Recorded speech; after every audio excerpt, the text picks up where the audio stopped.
Ladies and gentlemen, the quarterfinals for the 2018 are set. Today is a great day, joined by Dick Starr here on GetVocal.com, the #1 platform for social, interactive, live chatting. Dick Starr, what a great day. What a day of surprises. How are you feeling after just so much excitement today in the World Cup? Welcome.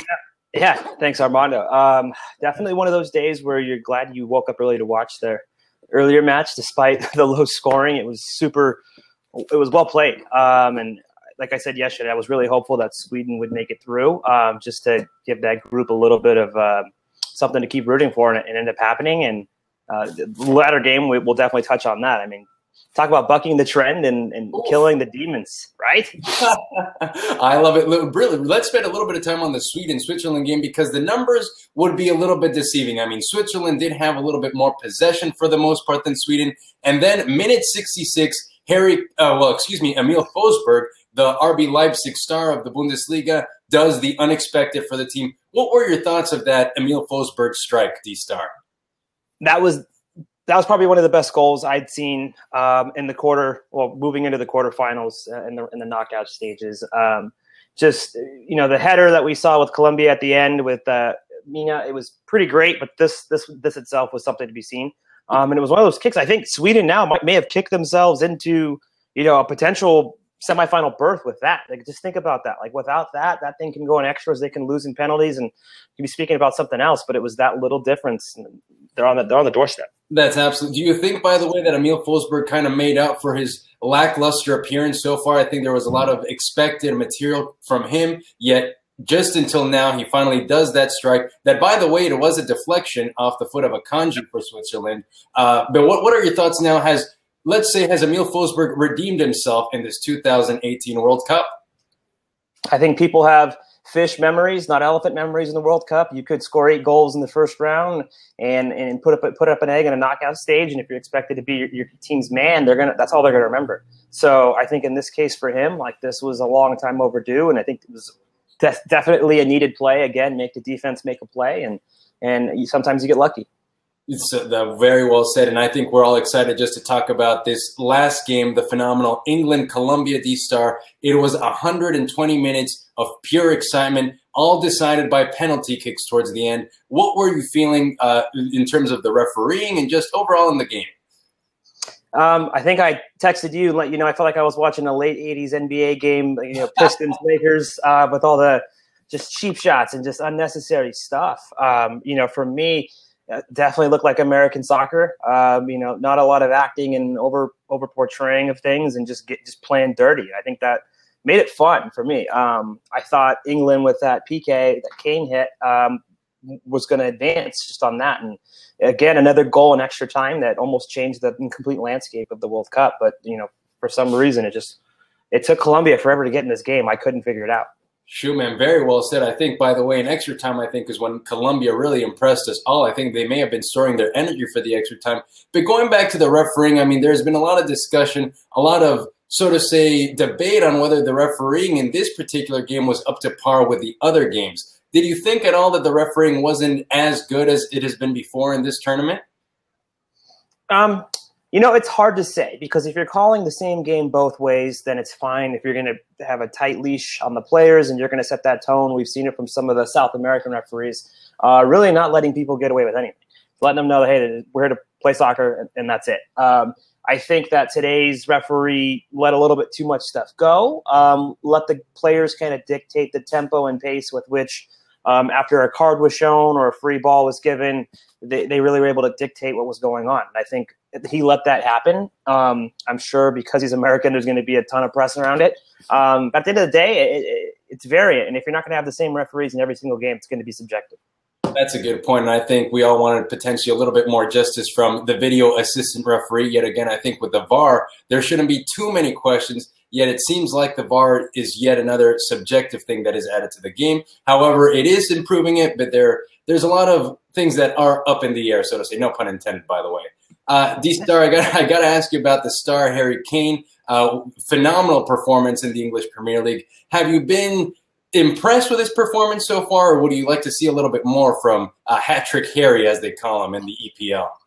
Yeah, I mean, I'm sure with Tottenham, he's the guy that you expect to score 2 goals a game. You know, like we kind of talked about this having one guy. Yeah. I think England survived today based on that fortunate penalty in the box that gave them the kick. Without it, I mean, they might have lost. And I think they played pretty comfortably in the early parts and latter stages of the second half, but also playing with a pad, it's really easy to do so. I think Kane is going to be absolutely necessary to at least score 1 goal in the upcoming match. I think it would be kind of foolish to believe that this is going to be another 1-0, 1-1, even though I may have to take that back. Each game besides yesterday's Japan-Belgium, I feel like it's dictated by 1 goal, and it's, you know, one team's first to score wins is the way it's been looking a lot lately. But yeah, I've been okay with it. I think he reacted well to his headbutt today too, when he got, you know, kind of almost knocked TKO'd. Yeah. And you know, I think that gave him a little bit of a fire, but he's definitely going to have to bring double that to continue to advance. And you bring up, by the way, a great point, D-Star. It is the first time in the round of 16 that 3 games have gone into penalties. What do you think is the cause of this? Is it just more competitiveness? Is it potentially the VAR? What makes it up for 3 games in the round of 16 going into penalty kicks? I mean, that's pretty staggering. Yeah, you know what I was thinking the other day? I think with the VAR, you bring up an amazing point.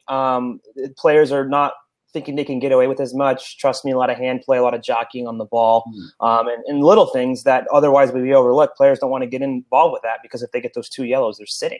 So I think players are playing more conservatively, and I think coaches are taking the approach is like, hey, as long as we can make this a 50-minute match, say with an extra time in the second half, I'm going to roll the dice on my guys and using the subs a lot earlier than usual and using more subs. I feel like the game is taking a lot longer, even though the match time hasn't increased. But I think, yeah, just because there's less action.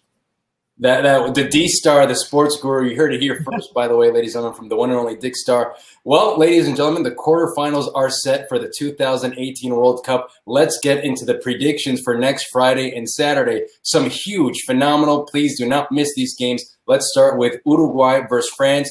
D-Star, I'll give you my predictions after you. What do you think in that first match, Uruguay versus France? If Cavani's playing and Suarez is playing, they haven't given up a goal the entire tournament, I believe. If they have, they've only given up 1, if any.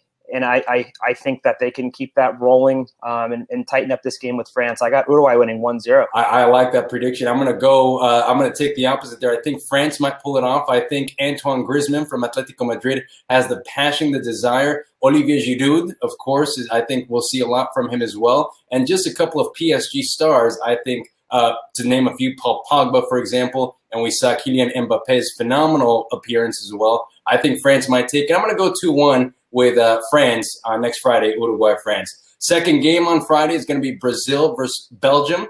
D-Star, tough one to predict. What are your thoughts? Yeah, this one's tough. It's, you know, head versus heart on this one. I think my head says Brazil. I'm going to be rooting for Belgium just to get somebody new in there. I think Belgium deserve it. I think they deserved it the year 4 years prior, and they fell a little bit short. You know, Neymar's antics this World Cup have kind of worn on me a bit. You know, one of those guys. He's a high risk player, flashy but a little excessive. And you saw, you see what Japan does after a loss or in game. They don't flop around. They clean up after themselves, and they're very appreciative. Neymar kind of rubs a lot of people the wrong way. It's fine. I like it, but some people it might turn them off. I'm going to say 2-1. Belgium. Oof, I like it. I may have to agree with you, D-Star, on that one. I am going to go Belgium as well. Just for the fans' sake, once again, I'm going to go 3-2 Belgium. I think we have yet to see the best of Kevin De Bruyne, that phenomenal striker from Man City, and I think we just have a lot. I think Belgium was a little bit not at its peak for the majority of the game yesterday against Japan. We just saw, I would say, a Belgium at 75-80%. Obviously, they did have to pull up to 110% towards the second half of the game, but I think we have yet to see the best of Belgium, so I agree with you there. Moving on to Saturday, we then move on to the big surprise, Russia against Croatia. Who do you have in that particular matchup? Again, depend who's reffing, depends if Putin's in the house, a whole bunch of factors, how hot it is, because, yeah, Obviously, Croatia, the far superior team, and you ask anybody with any kind of knowledge about football, they're going to tell you Croatia. So I'm going to go 3-1 Croatia. I think they're going to make it. They're going to strike early. Russia might have some sort of answer, but if they don't, I like to see Croatia rub it in and make sure that we don't get a bore snoozer of a semifinal with Russia having no business even being there. I was trying to think of, who are the Russian stars. Obviously, we saw Igor Akinfeev, the goalkeeper, but I'm not sure that one goalkeeper can carry Russia past the quarterfinals. I'm with you on that one. You said 3-0 against Russia? 3-1. 3-1. I think Russia will get a penalty kick or something. Something will happen for Russia. Something will break. Yeah, that's a good point. The refs might be on their side. I'm going to go 4-0. I'm going to go 4-0 Croatia. I do want to see Mario Mandzukic score a couple of goals. I want to see Luka Modric out there just destroying, and I'd like to see Rakitic do a little bit more with Croatia as well. I want to see Luka Modric get a haircut, though. I don't really know if I'm into that hair. It's getting maybe they can dye their hair like the Mexican players did, the flaming yellow. Maybe that could help them out even more. Let's finalize this thing with England, of course, facing off today's early winner, Sweden. A little bit of a tough one to predict. What do you think here? Can Emil Forsberg carry the Swedish team past Harry Kane's England? This is one you flip a coin. I'm going to go on the side of the desire for it versus the people who think they just deserve it. I think the same answer is going to be both. I think it's Sweden. I'm going to take a gamble here. I won't put a final score out there, so to say, because I can easily see this drawing out, going to penalties. I don't know. Maybe let's just go 1-0 Sweden. I think the only way they're going to win is if they keep Harry Kane and the rest of the team in England off the board. That's very tough to predict. I'm with you here. I'm leaning a little bit towards the English side. I do think that they're going to need a little bit of luck and potentially a little bit more of Harry Kane's appearance here. However, we can't discount the Swedish side. Some Bundesliga stars there as well. Very tough. Let's go England 1-0. I'm with you, D-Star. To wrap this up, what has been your favorite moment so far of this 2018 World Cup? So many surprises, so much to talk about. Yeah, I think just the unpredictability of every single game, like literally game by game, you have no clue what's going to happen. Like yesterday, I'm texting people, wow, Japan's moving through, blah, blah, blah, and they're not. So things like that, it's just the little nuances. And for the most part, it's been safe. People have been behaving themselves, like obviously some drunks and some coque in the stadio.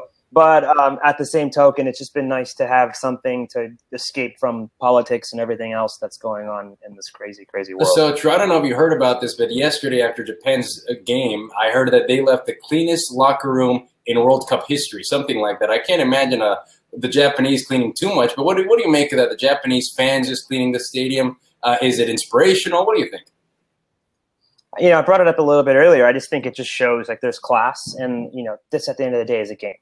This is more than just soccer. This is more than some sort of political stunt or something to flash money. And Japan, a country of great, world recognition, still is humble enough to make sure that they don't leave extra work for people. And it's great. It's honestly really refreshing. Well, ladies and gentlemen, this is GetVocal.com with the one and only Dick Star, the sports guru. You heard it here first from D-Star, the quarterfinal predictions. Join us in a group vocal. Jump into a group vocal. Click down below. But overall, it is just an incredible 2018 World Cup, and we look forward to your thoughts here on this platform, GetVocal.com.